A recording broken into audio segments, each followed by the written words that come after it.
Me corresponde el honor de abrir este acto tan emotivo y tan hermoso, como no podía ser de otro modo. Estamos grabando este acto porque este es un lugar de encuentro de las personas que tenemos la suerte de poder estar aquí hoy, con May y al lado del mundo de Isa Solà, pero lo vamos a desarrollar en castellano porque nos gustó mucho leer Joan Maragall, y cuando decía aquello de non fugim l'amor, pues lo vamos a hacer en la lengua más amplia, que acoja más generosamente a todas las personas que están aquí y algunas que podrán escuchar este acto luego, cuando lo colguemos en YouTube en América Latina y en otros lugares del mundo. Por tanto, desde el principio de non fugim l'amor, lo hacemos en la lengua que nos acoja más ampliamente. Doy las gracias en nombre de Casa del Llibre por acogernos, porque siempre que hayan librerías y buenos libros vamos bien. Doy las gracias al equipo de SGEL, la distribuidora magnífica que hace que este libro esté hoy en España en más de 450 puntos de venta. Si en todos hubiese este éxito, ni les cuento, ¿no?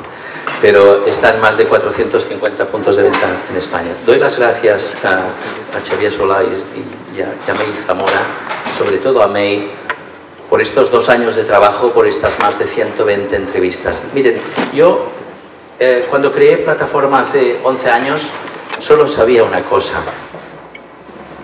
Sabía que quería editar libros con autenticidad y sentido.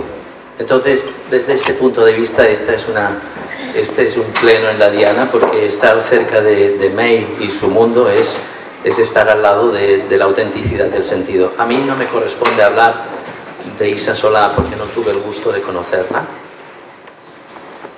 pero sí de editar el libro de May y por tanto de acoger la vida y la obra de una persona admirable. Cuando un libro tiene algo admirable, lo agarras, lo abres, lo lees y sabes que es admirable. Por tanto, me sabrán disculpar, soy la persona menos adecuada para hablar de este libro, solo hablo en calidad de editor, dando las gracias a Casa del Llibre, dando las gracias a SGEL, dando las gracias al público. Me ha tenido la generosidad y la bondad de confiar por segunda vez en mi editorial. Este es un honor muy grande, pues mi editorial en 11 años pues, ha editado 750 libros, pero los autores y autoras que repiten es un voto de confianza. Y entre estos 750 libros hay 11 premios Nobel. Pero vamos a hablar del libro. Miren, muy generosamente May en los agradecimientos cuenta la historia de cuando vino a Plataforma y me habló de este libro. Yo he trabajado en todas las multinacionales del mundo, la más grande de Estados Unidos, la más grande de España, la más grande de Francia, la más grande de Alemania. Y cuando te ofrecían un libro muy importante, lo primero que decía un director editorial es: vamos a hacer números. Yo le dije a May, sí, lo hacemos inmediatamente cuando escuché y me habló de este proyecto, porque las cosas importantes son cualitativas, no son cuantitativas, y me habló de algo que yo intuí y hoy se ve largamente reafirmado que era muy importante. Doy las gracias por tanto a May por este excelente trabajo de investigación periodística que recoge con muchísimo respeto, con muchísima elegancia, con muchísima solvencia, con muchísimo amor, con muchísima generosidad, algo tan tremendo como la vida de una persona. Entonces, el nacimiento de un libro es algo bonito y esta es una celebración importante. Para mí como editor, consigo aquello que decía León Felipe, que nada se convierta en callo. Yo no me acostumbro a nada. Me emociona una presentación como esta. Noto que estamos tocando algo importante. Te doy las gracias, May. Xavier, os doy las gracias. Para las personas que quieren editar libros con autenticidad y sentido, lo más importante es encontrarse con buena gente. Da una fuerza extraordinaria. Y este libro, pues ahora ellos lo contarán. Termino diciendo lo siguiente. Tanto si tienes el don de la fe como si no, hay una imagen muy bonita que es imaginarse el cielo. Yo me intento imaginar el cielo como un lugar en el que está gente a la que quiero mucho. Algunos que los conozco y otros no, ¿vale? No conozco a Albert Camus, pero me lo imagino en el cielo. No conocí a Isa, pero me la imagino en el cielo. Y me imagino a Isa con mis padres y, por ejemplo, hoy con Robert Saladrigas, a quien quise mucho y a quien quiero mucho, respeto mucho. Un gran crítico, un gran autor y una gran persona, de un gran periódico, La Vanguardia, el diari del meu pare i el meu. Entonces, me imagino un grupo de personas con aquella canción tan bonita de Raimon que habla de los nostres morts que somriuen d'estar junts, nuestros muertos que sonríen estando juntos. Por tanto, soy el menos adecuado para hablar porque no conocía a Isa Solà, pero cuando escuché a May hablarme de este proyecto noté que había algo importante y he tenido la suerte de ser el depositario de estos 2 años de trabajo, más de 120 entrevistas y hablar de la vida de una persona, ni más ni menos de la vida de una persona. Cuando hablamos de la vida de una persona hemos de sentir un enorme respeto, una enorme gratitud, una enorme ilusión, una enorme alegría y esa conciencia de tener algo que es importante, que es la vida, que reclama y que nos saluda. Termino con un poema de Paco Brines, un poeta que me gusta mucho, que tiene un fragmento de un poema que dice, cito, un día no serás y nunca el mundo sabrá que habría podido ser más bello con solo retenerte. Yo soy ese ser que canta esa demencia. Fin de la cita. El poema sigue. En casa tengo 2 platos que pertenecían a mi familia que están esportillados, una mica esportillados, descascarillados. Están un poco rotos, pero son los platos con los que comían mis padres y mi familia. Este libro es la reconstrucción amorosa de algo que se ha roto pero se recompone, y la prueba que se recompone es que ustedes son las piezas de algo infinitamente más grande que cada una de nuestras vidas individuales y que yo tengo la suerte como editor de editar. Les doy las gracias por estar aquí. Este es para mí un momento muy feliz y es bonito editar. Muchas gracias.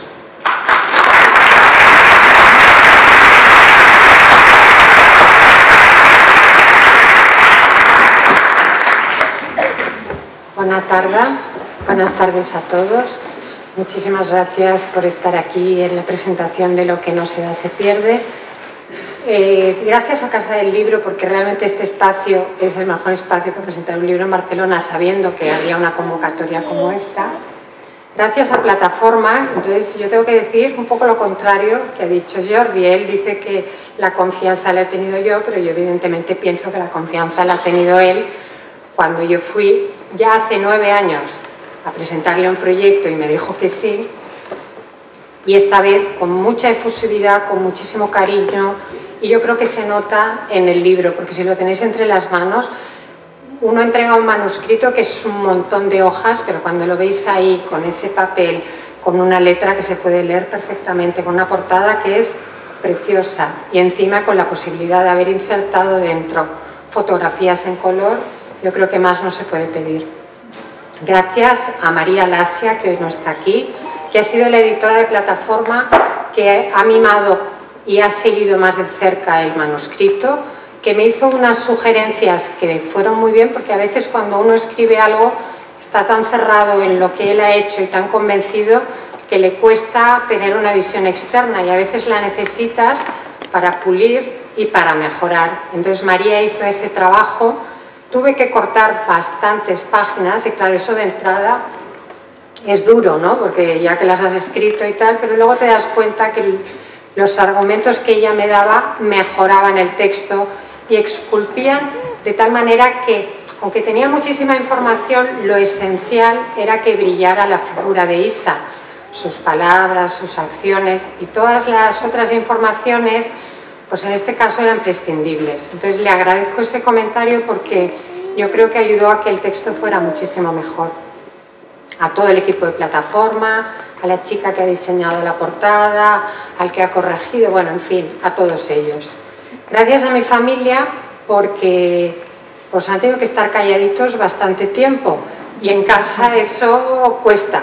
A todos les gusta hablar mucho y comunicar, y yo soy de una generación que no sé trabajar con ruido ni con música, entonces pues todos han estado a la altura de lo que les pedía.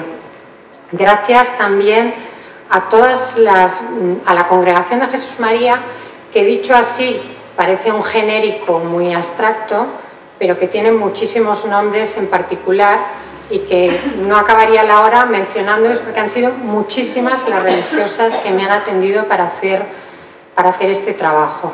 Gracias a todas las personas con las que me puse en contacto y cuyas voces están en el libro con nombre o sin nombre, pero que han permitido que sea un retrato completo en el tiempo. Gracias a la familia Solá, especialmente a Javier, que ha sido mi interlocutor, pero a todos ellos por la confianza que han tenido. Y este libro sale de una contradicción que es de una noticia tristísima, es decir, en el momento en que conocemos la trágica muerte de Isa, sale a la luz toda una vida que de otra manera igual no habría salido. Entonces, para mí es un poco una contradicción, ¿no? Haber hecho una cosa que tenía ese punto de partida, pero que en el proceso estoy satisfecha porque veo que tiene mucho sentido contar esta vida, ¿no? Entonces, empezó todo con la inmediatez de la noticia, en la llamada de una colega y compañera del colegio, que es Karina Farreras, que me pidió que le ayudara en un reportaje para La Vanguardia. Y entonces ahí pues pudo salir un poco de información, pero quedó muchísima en el tintero. Entonces me di cuenta que realmente había tantísimas personas y tantísimas historias que podíamos recoger, que es donde empecé a plantearme hacer ese trabajo sin un objetivo primero demasiado concreto. Por mi vínculo con Jesús María, que me viene pues desde que me metí en el cole hasta hoy mismo, y por el cariño que yo le tenía a Isa, con la cual había coincidido sobre todo en los años de nuestra adolescencia y juventud, tenía claro que no iba a dar ningún paso si no tenía, digamos, el visto bueno, por decir, de tanto de la familia como de la congregación. Llamé a la entonces superiora provincial de España, que era la hermana Ángeles Saliño, le comenté que me gustaría empezar a hablar con religiosas, sobre todo con religiosas con una edad bastante avanzada, que habían sido compañeras de Isa, sobre todo en la época de Guinea, y que ahora residían en San Gervasio. Ella desde el primer momento, es verdad que ya nos conocíamos, pero me dijo que adelante con esas entrevistas, y después a través de Maite Valls, vinculadísima a Isa y también vinculada a mí de muchísimos años, me puso en contacto con Javier, a quien le dije, pues mira, estoy haciendo esto sin saber exactamente hacia dónde irá, aunque intuyo que el destino natural será un libro. Cuando él también me dijo que le parecía bien, pues digamos que me relajé y empecé a trabajar de forma ya muy rápida y muy continuada. Hice, como ha dicho Jordi, más de 100 entrevistas, entonces yo iba de una forma un poquito desordenada, ¿no? Entonces un nombre me llevaba a otro y alguien me mencionaba una anécdota, entonces al final acabé haciendo una cronología y yo llevaba mi libreta, acabé llenando 2 libretas porque luego yo transcribía todo eso, y un día mis hijos, cuando ya había pasado un año, me dijeron, ¿cómo llevas el libro? Y les dije, no he escrito ni una línea.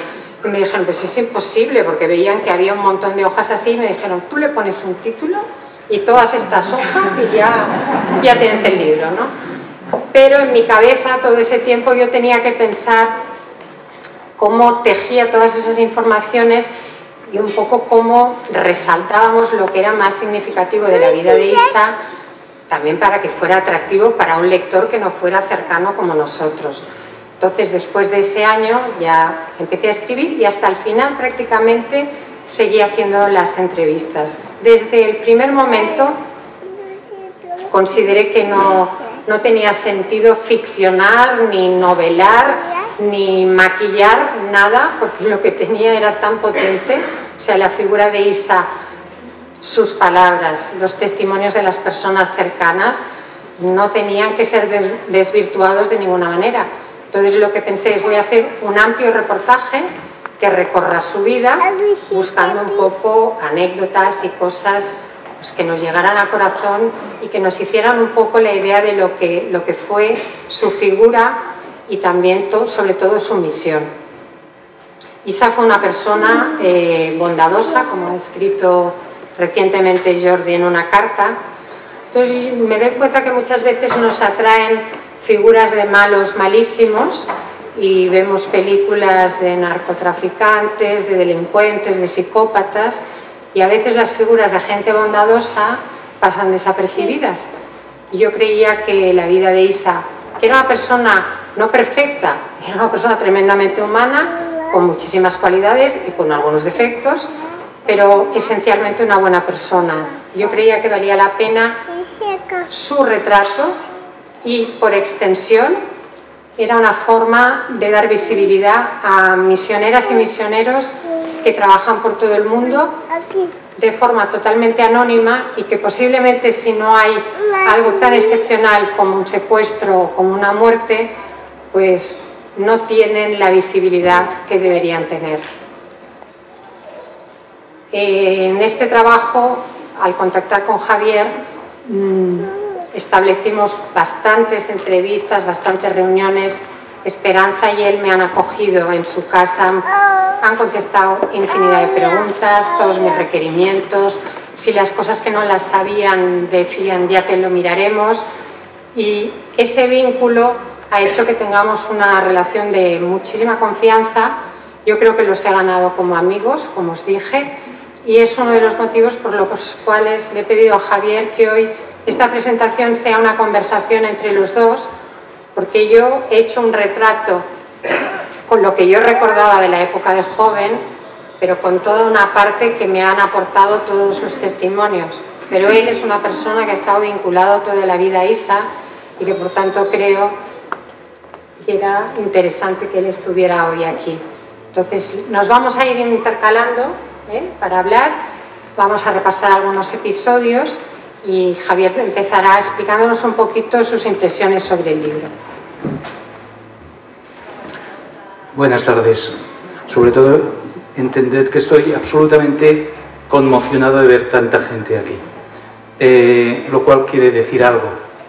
Y, por supuesto, gracias, repito las gracias a Jordi por su presencia aquí también y por su apoyo en todo este proyecto de MEI maravilloso. Pero os tengo que decir que cuando MEI me contactó por primera vez, era un 16 de diciembre de 2016, me habló de esa posibilidad de retomar datos, en el fondo estaba diciendo de hacer un libro, aunque no lo dijo, y en aquel momento se me pusieron los pelos de punta, y os digo la verdad. Yo llevaba 2 meses y medio con un impacto mediático brutal para mis costumbres, para nuestras costumbres de la familia, y estábamos viendo noticias continuamente. Yo tuve el vicio de irlas guardando, con lo cual estábamos, digamos, muy afectados por todo ese impacto mediático, por tener entrevistas incluso, o aparecer en los diarios. No estamos acostumbrados. Claro, vino MEI, a la cual no conocí en ese momento, fuimos a comer y me dijo esto, y lo primero que pensé es, ¡ay! ¿Por qué? Porque no, de alguna forma tenía miedo a convertir a la imagen de Isa en un producto comerciable. Y entenderéis por qué. Isa, además de misionera, era guapa, era rubia, y por tanto tenía impacto. Y ese impacto es fácil caer en la facilidad de convertirlo en un producto comercial. Y eso, de alguna forma, hizo que yo le preguntara a MEI, ¿qué objetivo exactamente tienes? Entonces estuvimos hablando de qué nos podíamos plantear. A partir de ahí, yo me puse un norte que no era precisamente, digamos, la parte comercial, aunque hoy estamos plenamente en eso, pero no era esa, sino la máxima transmisión del mensaje de la vida de Isa, que para mí era lo único que era realmente importante. ¿Qué quiere decir? Esa tuvo una vida absolutamente entregada, muy claramente estructurada desde el principio, y siempre siguió esa línea. Claro, en el momento que ya no está, la facilidad es que aquello se diluya. Y entonces ahí es donde yo dije, si este libro puede ayudar a que ese mensaje continúe adelante y ayude a transmitir todo, incluso el carisma de Jesús María, pues me parece fantástico. Y más allá de los aspectos, digamos, comerciales, incluso de aquellos, digamos, que puede ser de ayuda a Haití. No era el primer objetivo. Ese primer objetivo fue, de alguna forma, enseguida, lo que ella me clarificó, y enseguida empezamos a tener claro por dónde iba a ir. Pero eso también nos ayudó a profundizar mucho en un conocimiento. Teníamos un conocimiento de Isa, incluso yo, muy parcial, porque había muchas cosas que no conocía, y entonces a partir de ahí empezamos a trabajar y a centrar las cosas. Por eso pienso, y eso es de agradecer, que la visión que May da en este libro realmente clarifica muchas cosas desde una visión externa. Es decir, ella no toma en ningún momento el protagonismo como autora. Lo centra todo en Isa y su mensaje. Para mí eso fue absolutamente fundamental. No sé si te he contestado un poco a lo que... Sí, bueno, como os hemos dicho, vamos a daros unas pinceladas, pero creemos que el libro hay que leerlo pausadamente. Las historias que hay, que tienen nombres propios, son muy emotivas, y hay episodios pues realmente de piel de gallina. Entonces, eso lo descubriréis vosotros con la lectura, pero sí, para alguien que no sepa quién es Isa, o queremos acercarle un poco repasando algunos momentos de su vida. Yo quería empezar, saltándome un poco la etapa más infantil, digamos, irnos a esa etapa de nuestra adolescencia, en la cual había un grupo de personas que nos apuntábamos a todo lo que se proponía. Y claro, ahora casi suena un poco a chiste que fuera una aventura ir a un pueblo de Almería, porque ahora pues, se saca un billete de avión a la otra punta del mundo con el móvil, la gente comparte coche, pero entonces salir de nuestro barrio de Sarriá Sant Gervasi, coger un tren que duraba toda la noche para llegar a un pueblito de Almería, pues era una aventura. Entonces con Isa coincidimos varios veranos en unas actividades que las religiosas ofrecían. Primero estuvimos en Orihuela, en el barrio de San Antón, y después fuimos varios años a Macael.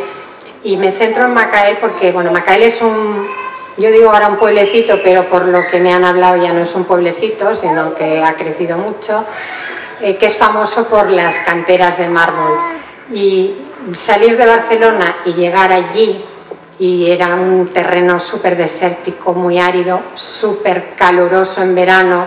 Nos metíamos en una casa donde vivían 4 religiosas, y lo que hacíamos allí era vivir con ellas todo, las comidas, los desayunos, ir en pijama, todo. Y claro, de la visión de las religiosas del colegio a la vida diaria, pues era una experiencia muy atractiva.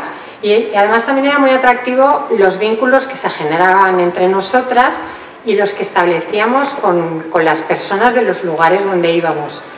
Es curioso porque yo soy una persona, que lo sabe mi familia, que lo tiro todo, o sea, que no guardo absolutamente o casi nada, y curiosamente las fotos de los veranos de Macael yo las había guardado. Y digo, mira, era como una señal de que la tenía que guardar, ¿no? Y también me han aparecido algunas cartas de niñas, que entonces eran niñas que venían a las actividades que nosotras organizábamos y que nos mandaban, y alguna de esas cartas también han aparecido. O sea que yo creo que en el fondo las guardaba porque sabía que de alguna manera eso tendría que salir. Entonces, en esos años de Macael, que nosotros teníamos 15, 16, 17, 18 años, Isa era una persona que estaba tremendamente cómoda con todo lo que organizábamos. Ella, bueno, habréis visto muchas imágenes, le encantaba la música, tenía una voz muy bonita, muy suave, muy cálida, y tocaba la guitarra. Entonces ella era una animadora con la guitarra tanto para nosotras como para las actividades que organizábamos allí. Tenía una faceta artística muy desarrollada y se le notaba que estaba en su salsa. Entonces, en aquellos años fue cuando ella empezó a expresar que quería ser religiosa. Y las que íbamos allí no nos sorprendió, o sea, nos pareció casi como una cosa pues que le pegaba mucho por cómo era ella, porque se apuntaba a todas estas actividades, pero sabíamos que lo que ella vivía dentro del colegio estaba muy vinculada a nuestra querida María del Coro, que falleció hace pocas semanas, y ella ahí se encontraba pues como en una segunda casa. Pero sabíamos que había una diferencia de edad considerable con sus hermanos y que ella, pues esos años de su adolescencia, pues estaba prácticamente sola en casa, por lo tanto las horas del colegio ya las disfrutaba muchísimo. Sabíamos también que decirlo en el ámbito Jesús María era una cosa, pero expresar sus deseos de ser religiosa a su familia iba a ser un poquito más delicado. Y ahí es donde le quiero preguntar a Javier un poco cómo recuerda a Isa aquellos años de adolescencia, juventud, y un poco cómo se recibió esa noticia en la familia y cómo reaccionasteis. La verdad es que yo la recuerdo desde mi inmadurez, porque yo tenía 8 años más que ella y de alguna forma ella se apoyaba ligeramente en mí, digo ligeramente porque claro, en la adolescencia no te apoyas a mucha gente, ¿no? Y yo tampoco es que le hiciera demasiado caso a las cosas donde sean. Estábamos en la época de que yo quizá tenía ya 24, 25 años y estaba por las otras cosas, ¿no? Pero de todas formas, lo que sí estoy muy claro, tengo muy claro, de que ella, como tú dices, estaba en su salsa. Es decir, todas estas actividades las llevaba dentro. Por lo tanto, cualquier movimiento que ella hacía, lo hacía muy firmemente. Y eso, bueno, yo lo asumí como una normalidad. No puedo decir nada que ya hubiera descubierto, no, en absoluto. Lo que está claro es que cuando ella me dijo de que estoy planteándome hacer, entrar en la orden, en Jesús María, no sé cómo, pero tampoco me sorprendió demasiado. Es decir, no me puse a juzgar si bien o mal. Me puse a juzgar cómo lo íbamos a hacer, cómo lo íbamos a transmitir a nuestros padres, ¿no? Realmente mi padre no lo percibió nada bien y tanto es así que entendió que probablemente había una conspiración judeo-masónica desde Jesús María para captarla, ¿no?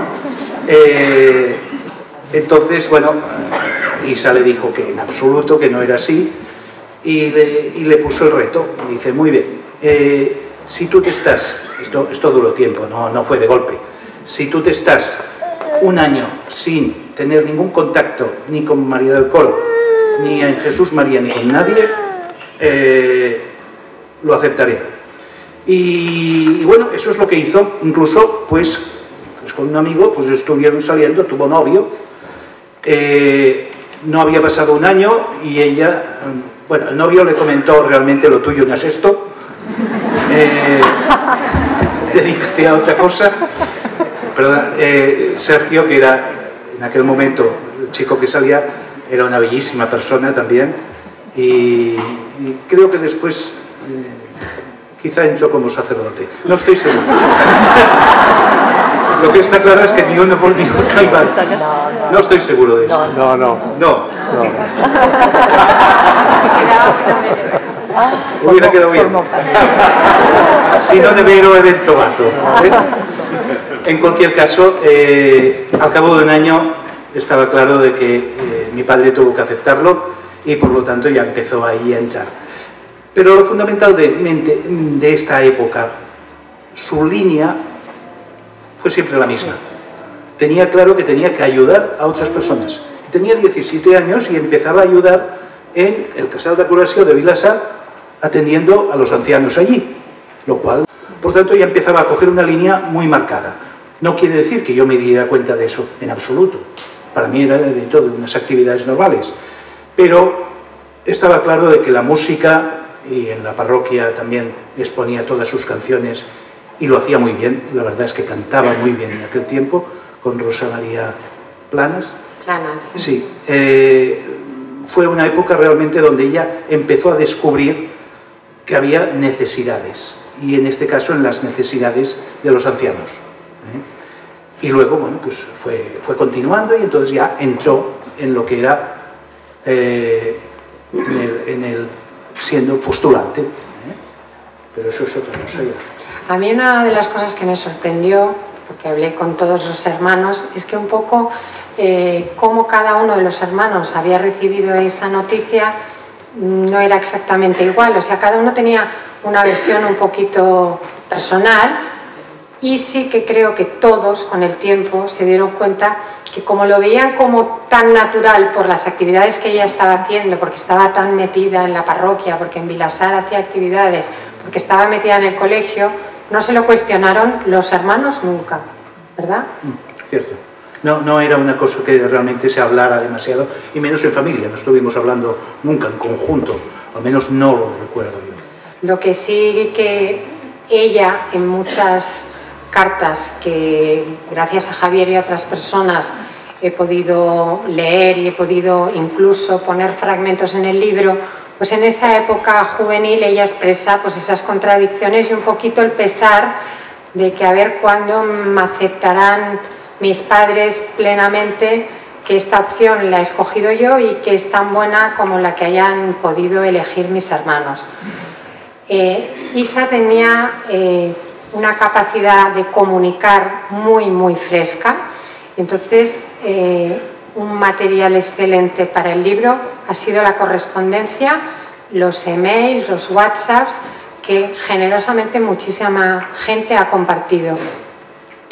Yo, cuando tenía ya algunos, sobre todo de la época de después del terremoto, en que ella sí que hizo escritos y se difundieron a través de la congregación para que las familias y que todo el mundo conociera lo que estaba allí pasando, realmente era una reportera, era muy buena comunicando.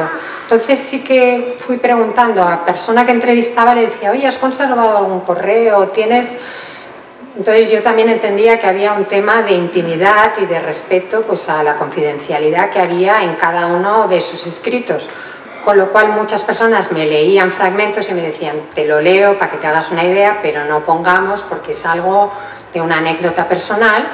Y luego otras muchas, algunas de las que estáis aquí, compartisteis cartas, correos, que creo que han enriquecido muchísimo el libro, porque yo puedo explicar información y tal, pero cuando la voz la pone Isa, el foco ahí sube muchísimo, porque dices, está hablando ella en primera persona. Y además, como tenía una forma como muy natural, como muy cercana, como muy de interpelar a la gente, utilizaba mucho en las interrogaciones, yo creo que esos testimonios de Isa en el libro lo enriquecen mucho.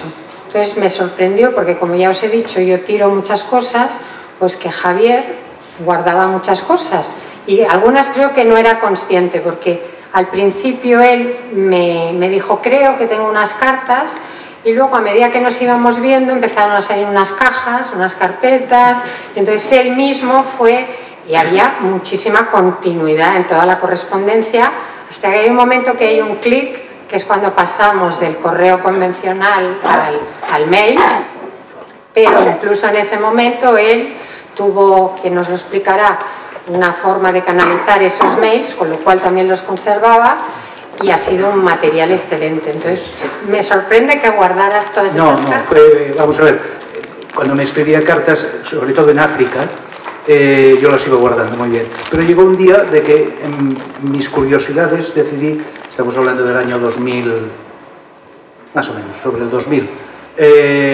yo decidí aprender a hacer blogs.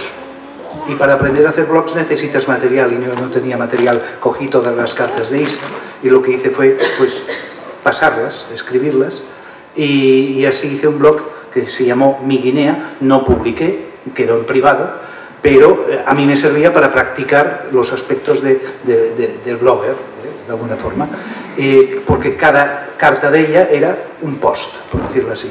Y eso a ella le sirvió mucho, le fue muy bien, porque lo tenía todo allí, incluso con fotografías y todo esto. Y fue una época en donde yo no tenía más contacto que o bien un teléfono en el locutorio del pueblo de Ebebillín, o las cartas que recibía de vez en cuando vía embajada, lo cual lo hacía bastante difícil. Por tanto, mi contacto allí era bastante lejano y por tanto solo quedaron las cartas. Isa llegó a África casi a punto de cumplir 30 años.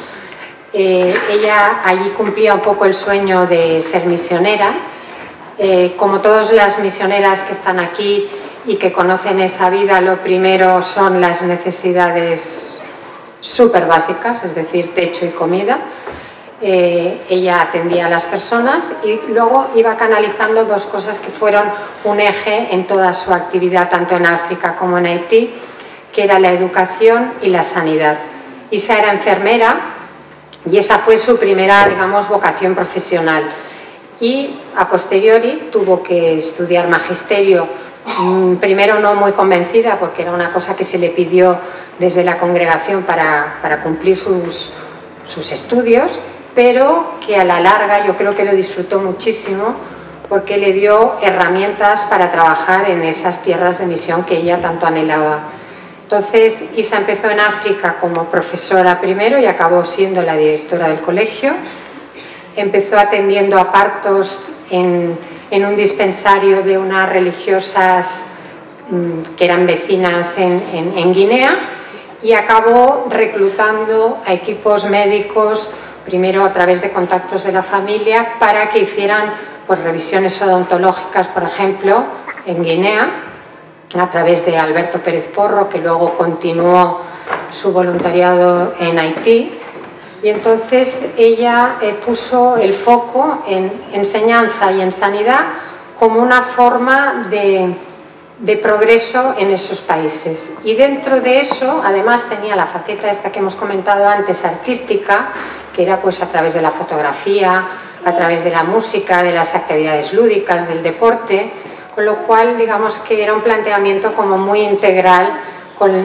Entonces, había solo niñas en el colegio y a partir de ese momento incorporaron niños, con lo cual ya pasó a ser un colegio mixto. Ella puso mucho el foco en estos pequeños, pero especialmente en las mujeres. Entonces ella en Guinea estuvo varios años, pero hizo un paréntesis en el cual vino a Barcelona a estudiar un máster, bueno, antes no se llamaba máster, pero una licenciatura en psicopedagogía. Entonces, a través de una persona que se llama Esther Borràs, que fue compañera en esos estudios, me habló de un profesor, Pau López, que fue su director de la tesina o de su trabajo de fin de licenciatura. Total, que contacté con él, lo fui a ver a Blanquerna y para mi sorpresa me sacó el trabajo de Isa. Digo, habían pasado 10 años y él tenía el trabajo de Isa, que versaba sobre las mujeres en África. Es decir, ella se había alejado de África, vino aquí, pero le rondaba el continente en la cabeza y sobre todo cómo podía tener más técnicas para formar a gente del país y para dar un impulso a esas mujeres multitasking, como dicen ahora, que hacían de todo, y que ella empezó a conocer a través, que está aquí Margarita Fumanal, a través de un taller de costura, pero que era mucho más que un taller, porque servía para conocer a las familias, para conocer sus realidades, para el tema de la educación. Y entonces ella volvió con un programa que había hecho y que luego pudo aplicar y que además servía también para pasar el relevo a las personas del país, que era otra de las cosas que Isa siempre buscó. Es decir, toda la formación que ella iba recibiendo, lo que quería era pasarla y que las personas, tanto en África como en Haití, fueran luego ellos los que pudieran estar al frente de esos proyectos. Desde luego su trabajo en Guinea, para mí lo más importante, y las personas que estuvieron en Guinea pues lo sabrán más que yo seguramente, pero para mí, visto desde fuera y por lo que ella me decía, fue la promoción de la mujer. Es decir, la sociedad en Guinea realmente estaba empezando a recibir dinero y por lo tanto, a la vista de Isa, empezaba a estropearse, porque preferían la comodidad que no el realmente arreglar las cosas, ¿no? Que les viniera ya todo hecho, ¿no? Y eso, la verdad es que cansó bastante a Isa. Pero la promoción de la mujer, eso siempre la movió completamente y creó el taller Claudina, que realmente consiguió que muchas mujeres empezaran a verse como perfectamente válidas más allá de todo lo que hacían durante todo el día, que trabajaban, cuidaban de la casa, cuidaban de los niños, mientras los hombres pues estaban más relajados, por decirlo así. Y ese es para mí uno de los ejes en África. Cuando acababa el ciclo de Isa en África, ella en algunos escritos expresó un cierto desánimo, un poco por lo que decía Javier, ¿no? Por la entrada de dinero, por las explotaciones del petróleo, porque veía que quizá en la cultura todavía no tenían la formación para que ese dinero lo pudieran manejar y revertir de forma positiva. Hay algunos escritos de ella que son críticos y en los cuales se le nota un poquito desgastada y desanimada. Hace un par de días me escribió Laura Yerdi, amiga de Isa, es una trabajadora social de escuelas católicas y ella conoció a Isa en Haití, pero acababa ahora de volver por primera vez en su vida de Guinea. Y me compartió un escrito muy bonito en el que decía que Isa realmente se había ido desanimada en aquella época, pero que viera ahora los frutos que estaba dando todo aquello. Es decir, después de todos esos años, ella se había reunido con gente que estaba al frente de la educación, que eran gente que son guineanos, y cómo lo que ella en aquel momento pues no tenía, digamos, la perspectiva del tiempo para verlo, pues que en este escrito ella le hablaba, la interpelaba y le decía: Isa, tendrías que ver ahora cómo está funcionando todo eso. Lo digo porque sí que es verdad que hay un momento en el libro pues que hay algunos escritos que hay como un bajón anímico por parte de ella, pero también con todas las que he hablado, con muchas de vosotras decís realmente Isa no habría sido la que fue si primero no hubiera habido África. Bueno, es que de hecho, visto con el tiempo y habiendo pasado toda su vida, para mí, y esto es una visión absolutamente personal, tuvo una línea de vida absolutamente coherente y todo lo que vivió a lo largo de su vida tenía un sentido para todo lo que tenía que venir después. Es decir, para mí fue claro que en Guinea estuvo aprendiendo todo aquello que le iba a servir después para soportar una situación en Haití como la que tuvo que aguantar. Y realmente se preparó para eso, sin saberlo, naturalmente, ¿no? Pero todo lo que vivió en Macael le sirvió después para estar en Guinea. Es decir, realmente siguió toda una línea hasta el final, que fue la necesidad de atender una situación de un terremoto brutal y cómo reaccionar frente a ello. Por eso, en su momento, y me estoy avanzando a tu historia, dijo: ¿y por qué he sobrevivido yo a este terremoto? Claro, eso no se podía contestar en ese momento, cuando ahora sabemos que vivió 8 años más, tenemos o 6 años más, tenemos un poco de explicación para vivir esos 6 años de la forma que lo hizo. Eso es un razonamiento que da valor a todo lo que construyó en Haití después del terremoto. La verdad es que, claro, todas las personas que tenían solo una visión de una parte de la vida de Isa no pueden hacer esta valoración que luego yo creo que el libro sí que le aporta, que es este hilo conductor tanto en sus escritos como en su forma de actuar, en sus prioridades, en sus relaciones. La verdad es que al hablar con las personas ha habido momentos muy emocionantes de interconexión, de una persona que me habló de otra, de poder hablar con gente de Guinea, con gente de Haití y descubrir episodios muy, muy emotivos. La verdad es que cuando Isa quiso ser religiosa, hizo un escrito en el cual ponía un poco sus razones, que es de uso interno, pero que intenté consultarlo y no es que no me dejaran, pero es que por lo visto, pasado un tiempo, pues ya no se conserva, en el cual ella, como inspiración para ser religiosa, mencionaba a otra religiosa de Jesús María, Carmen Samarán, también catalana, que había estado en Guinea y que fue asesinada en Guinea 33 años antes que Isa, porque murieron las dos el mismo día, con 33 años de diferencia. Entonces, claro, eso tampoco tienes perspectiva en el momento en que murió Carmen Samarán, pero cuando murió Isa es algo que te choca enormemente. Las dos mártires de la congregación unidas, primero, las dos salían de Cataluña, de Barcelona, las dos eran personas muy válidas, con mucho carácter, muy bien formadas. Isa había mencionado a Carmen Samarán y acabó viviendo donde había vivido Carmen y donde está enterrada. Entonces son cosas que realmente, si no tienes toda la película de la vida, no te das cuenta del impacto tan fuerte que tienen. Como ha dicho Javier, el terremoto es una inflexión inmensa en la vida de Isa, y por consiguiente también lo es en el libro. O sea, el libro está dividido como en dos partes. La primera es los primeros años de Isa y la época de Guinea, y la segunda parte es Haití.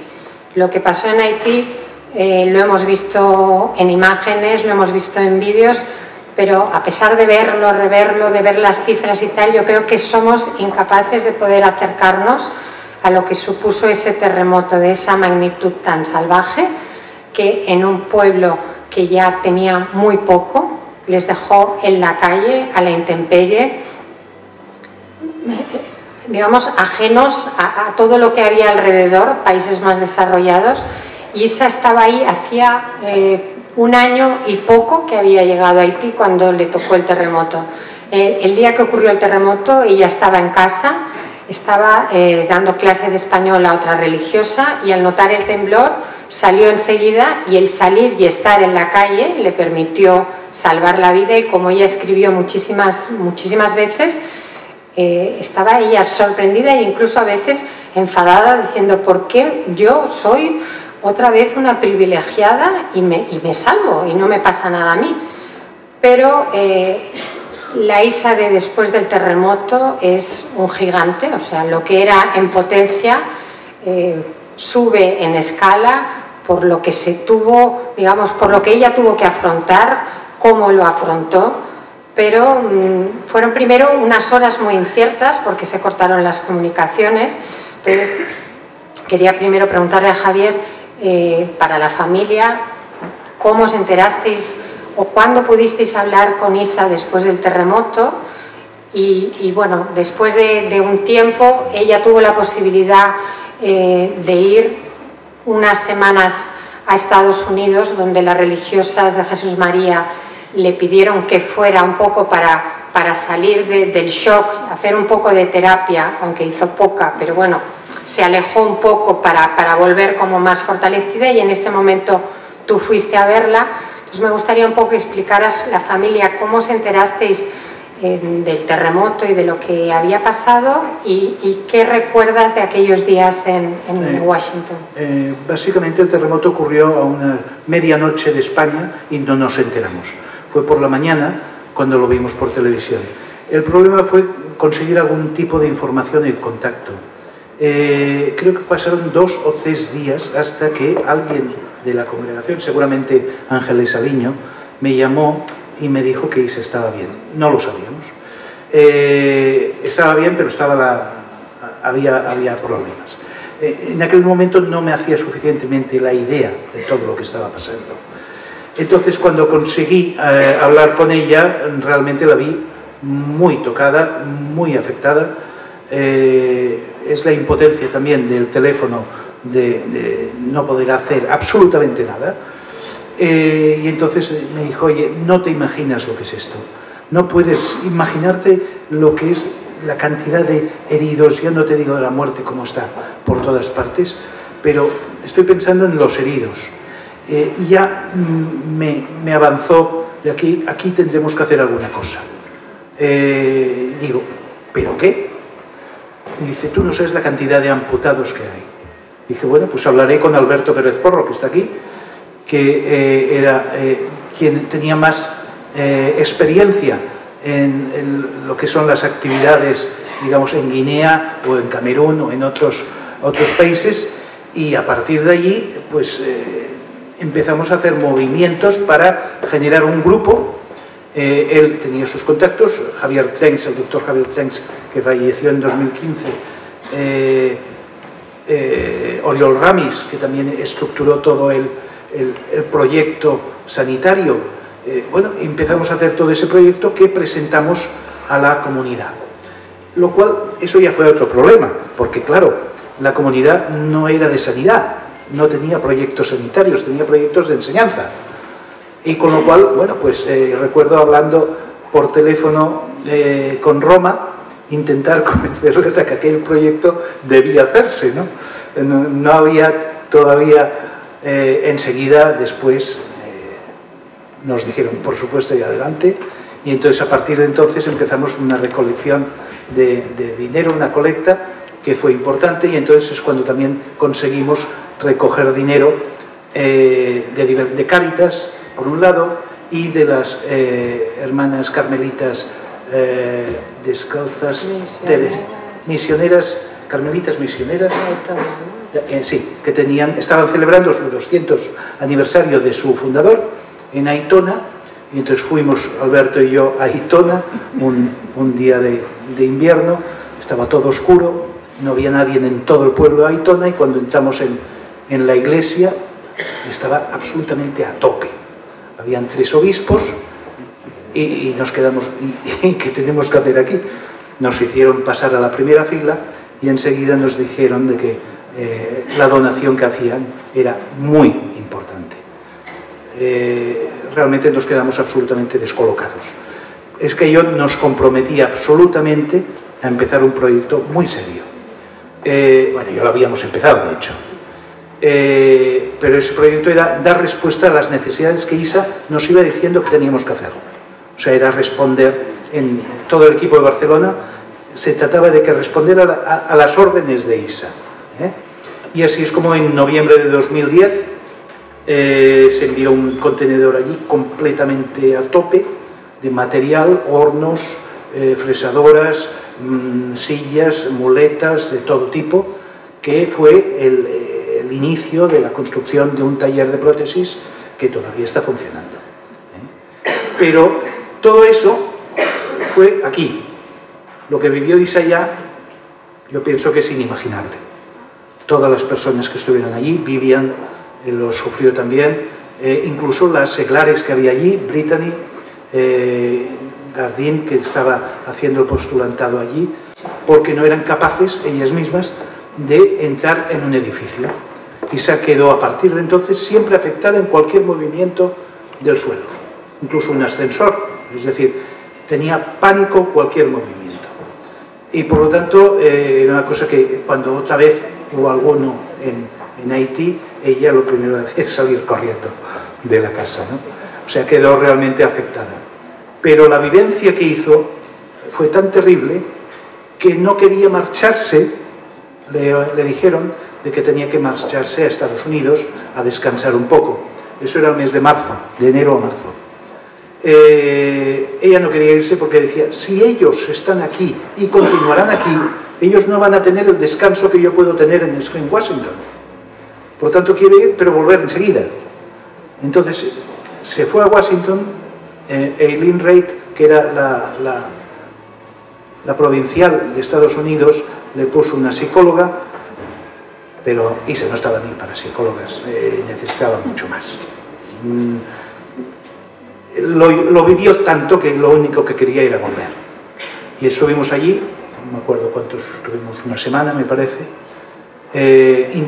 Yo intenté sobre todo apartarle de todos los recuerdos estos y visitar cosas y hablar de otros temas. Puede que le fuera bien, en cualquier caso al final tuvo que regresar, quiso regresar y a partir de ahí empezó a continuar trabajando en la construcción de este taller y centrándose sobre todo en todo aquello que ella podía ayudar, muy consciente de que no podía ayudar en todo, eso también fue muy consciente y por tanto a partir de aquí empezó a desarrollarse y la verdad es que fue creciendo. El taller se llamó el Taller San José porque se inauguró el día de San José y porque Isa tenía mucha devoción a San José. Ese taller sigue en funcionamiento actualmente. Como ha contado Javier, todo fue muy rápido y muy providencial por las donaciones. Se creó un equipo humano de conexión entre España y en Haití que hizo posible que se pudiera trabajar con técnicos que venían de universidades de El Salvador y se hizo un trabajo increíble con muchísimos niños y muchísimas niñas que quedaron amputados, que pudieron recibir una prótesis rápido, que vemos los vídeos y las fotos y cómo eso les recuperó la sonrisa enseguida. En marzo ya hubo el primer viaje hacia allí, creo que fue Alberto también, que fuiste con Gustavo, para montar todo el taller. Y después fueron otros voluntarios hacia allí, ortopedas del León también, y fisioterapeutas, que empezaron a darle un poco de cuerpo a todo el proyecto. Entonces, bueno, el taller cogió vida, atendió a muchísimas personas y cuando ya pasó un poco la urgencia de esos momentos, Isa volvió a encarar otras iniciativas que estaban puestas en marcha. Había una escuela de oficios en la parroquia, que era lo que ella había visto en África, es decir, que a las personas si les dabas algo concreto para encauzar sus vidas y poder obtener un poco de recursos económicos, podían progresar. Volvió a volcarse en el tema educativo, que ya había trabajado en sus inicios en diversas escuelas de la periferia. Tenía ella pendiente la creación de una escuela que tuviera el sello propio de Jesús María. Siguió con la clínica móvil, que Alberto también estuvo varias veces, que era asistir a zonas remotas en Haití y que esto continúa hoy en día, a personas que de ninguna otra manera podrían obtener un servicio médico. Pero evidentemente la muerte de Isa pues fue un batacazo para todas esas personas que la conocían y que trabajaban con ella y que no acababan de entender lo que había pasado. Entonces sí que hubo como un ralentí en esos proyectos en el momento inicial de su muerte. Por parte de las religiosas hubo desde el primer momento un mensaje de perdón, como habían transmitido en la época de Carmen Samarán. Las religiosas, como su fundadora Claudina Tevenet, practicaban el perdón y se proponían seguir en la misión, pero había que esperar un poco de tiempo para que todo el mundo hiciera un poco el proceso de la pérdida de Isa. Esos proyectos siguen vivos, sabemos a través de José Gil, que es otra religiosa española que está viviendo ahora en Haití junto con otras dos religiosas, una de la India y otra de Argentina, que están trabajando en el seguimiento tanto de la clínica móvil como del taller, como de ese proyecto que creo que va a realizarse y va a llevar a buen término, que es el crear una escuela de Jesús María. Y Javier, junto con Alex Martínez, que es un trabajador social de León, estuvieron en abril de este año. Javier hizo como un proceso personal de interiorizar también, de asumir la pérdida de su hermana y un poco de ver lo que su hermana había hecho y sintió un poco la necesidad de ir allí. Fue muy bien acompañado por esta persona que está muy bregada en todas estas tareas y pudo constatar que esos proyectos estaban vivos y que además iban a tener un nuevo impulso. realmente me la jugó, por decirlo así. Cuando estaba en Guinea, siempre me dijo, oye, tienes que venir a Guinea. Y yo le dije, no, yo a Guinea no voy, no se me ha perdido nada allí. Yo te ayudo desde aquí, pero oye, nada. Y efectivamente enviamos máquinas de coser hacia allí para el inicio del taller Claudina. Cuando estuve en Haití siempre me lo decía, oye, tienes que venir a Haití. Y digo, no, yo me quedo aquí, yo no voy a Haití. Es curioso que desde que no está ella he estado ya 2 veces y me parece que habrá alguna tercera. Lo cual no sé si se lo perdonaré muchas veces. En cualquier caso, ella me transmitió muchas veces que su línea era claramente quedarse allí para siempre. De hecho, nuestra madre falleció poco antes que ella y era lo que le estaba más que nada vinculando a España. Si no, ya no, seguramente no tendría intención de volver. Simplemente con tenerme a mí aquí y hacía lo que tenía que hacer, yo le enviaba lo que tenía que enviar y Santas Pascuas. Y si enviábamos algún voluntario, pues enviábamos voluntarios. Pero su trabajo estaba claramente allí y no quisiera dejar de volver a darle importancia los 2 ejes fundamentales de su trabajo, que eran las mujeres y los niños. Por los niños perdía el norte, absolutamente. Pero también, viéndolo ahora, hizo un trabajo de promoción de la mujer desde 20 años atrás que ahora se valoraría muchísimo más si fuera de hoy día. Pero ella lo hacía más desde el silencio y desde entonces. Hay un montón de historias de defensa de la mujer o ataque incluso de los hombres en Guinea sobre todo, ¿no?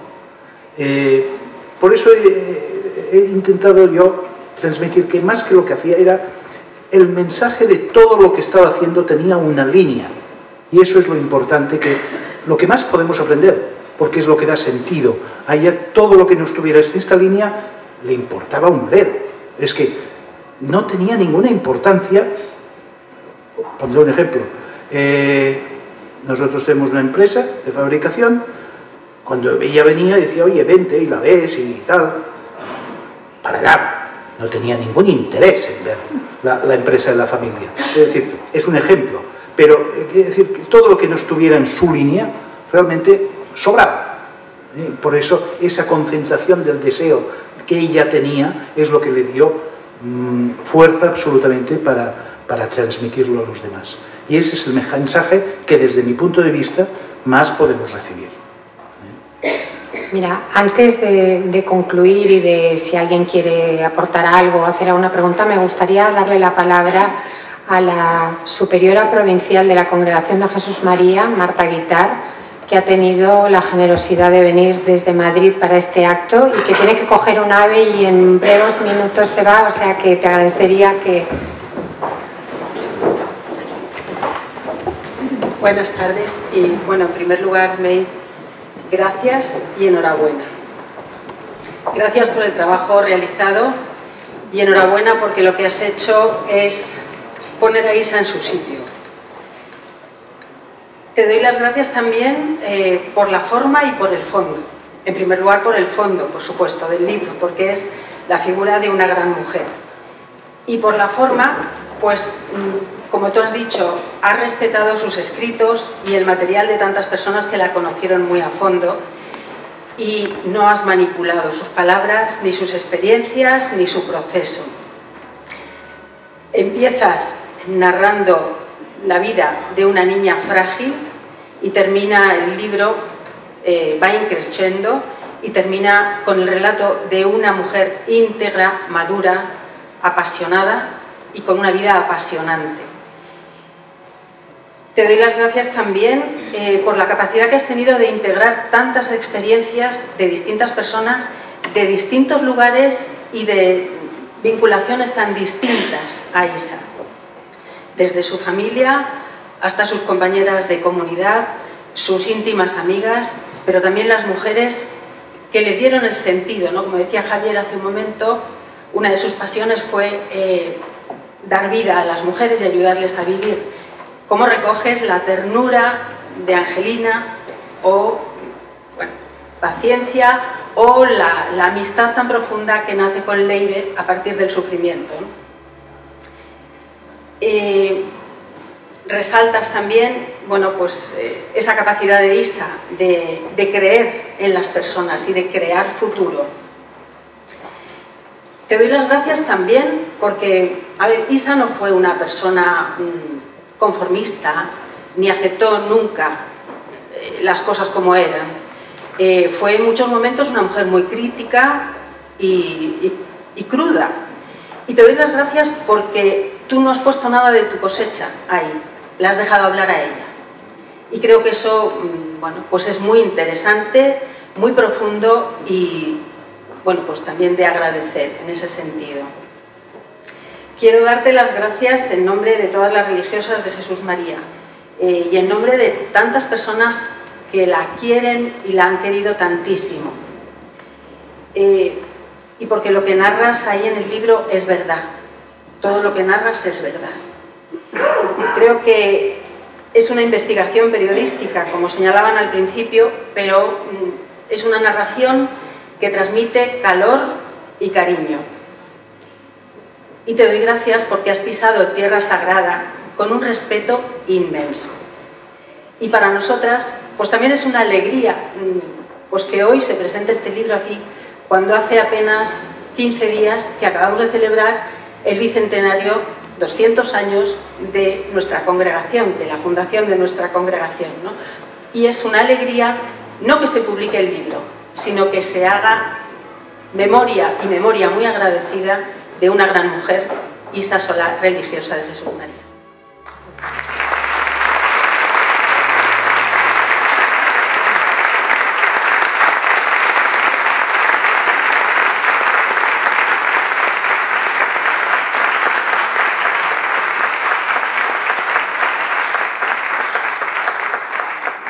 Javier, ¿quieres añadir alguna cosa más? Sí. No tenía intención, pero venga, me ha venido una cosa a la cabeza que es una pura provocación y no sé si debo hacerlo. Sí, sí. Me hago una pregunta.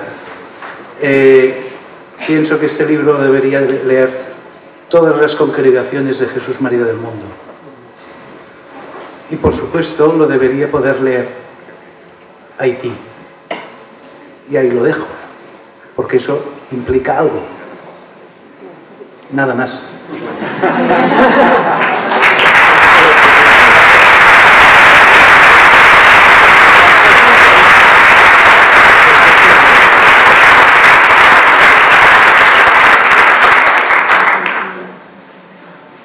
Por mi parte, gracias a mis dos compañeros de mesa que han sido excelentes, gracias a las religiosas, gracias a todos los que habéis venido. Y tenemos unos minutos, 5 o 10 minutos, si alguien quiere hacer una aportación, quiere comentar alguna cosa o quiere hacer alguna pregunta, pues hay un micro para acercaros.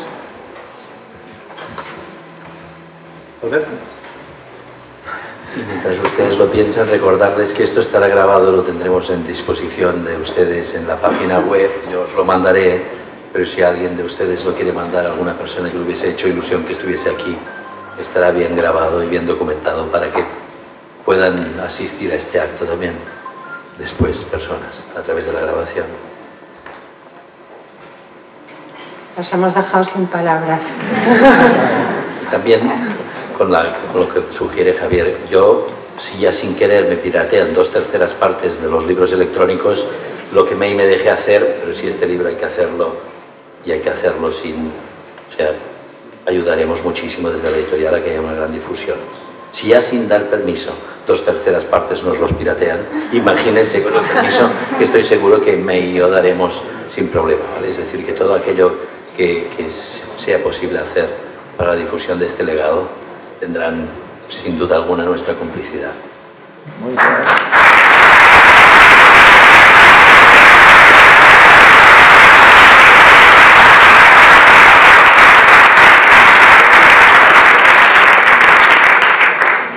Pues damos por concluido el acto y si alguien quiere que firmemos el libro, pues aquí estamos.